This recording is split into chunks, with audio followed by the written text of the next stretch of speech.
پشاور میں سڑکوں پر رہنے والے 5000 بچے توجہ کے منتظر۔ پشاور میں سڑکوں پر زندگی گزارنے والے بچوں کے لیے صوبائی حکومت عملی اقدامات اٹھانے میں ناکام ہو گئی ہے۔ پشاور کے بیشتر مقامات پر یہ بچے دن رات سڑک کنارے زندگی گزارنے پر مجبور ہیں، جبکہ امدادی اداروں اور چائلڈ پروٹیکشن سینٹر بھی اتنی بڑی تعداد میں بچوں کو تحفظ فراہم کرنے کی استطاعت نہیں رکھتی ہے۔ 2 برس قبل قومی کمیشن برائے تحفظ اطفال کی جانب سے صوبائی حکومت کو لکھے گئے ایک خط میں کہا گیا تھا کہ پشاور میں 5000 بچے سڑکوں پر زندگی گزار رہے ہیں۔ کمیشن نے سفارش کی تھی کہ بچوں کو تعلیم کی فراہمی سے گلیوں اور سڑکوں میں زندگی گزارنے والے بچوں میں کمی کی جا سکتی ہے۔ ان بچوں کو نہ صرف مفت تعلیم بلکہ یونیفارم اور دیگر اشیاء کی فراہمی بھی بلا کسی تفریق کے فراہم کی جائے۔ خیبر پختونخوا میں آوارگی کنٹرول ایکٹ کے رولز تیار کرتے ہوئے اس پر عمل درآمد یقینی بنایا جائے۔ تاہم 2 برس بعد بھی اس خط پر کوئی کارروائی نہیں ہو سکی ہے۔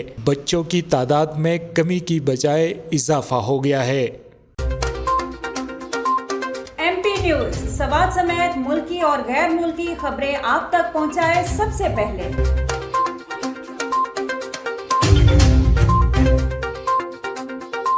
دن بھر کی تازہ ترین خبریں ہوں یا عوامی مسائل ہوں، ایم پی نیوز کی سکرین پر سب سے پہلے۔ سیاسی میدان ہو یا ہو کھیل کا میدان، ہم پہنچائیں گے سب سے پہلے خبر ایم پی نیوز پر۔ اب آپ کی آواز بنے گا ایم پی نیوز سب سے پہلے، تو ابھی فیس بک پر اور یوٹیوب پر سبسکرائب کیجیے ایم پی نیوز کو۔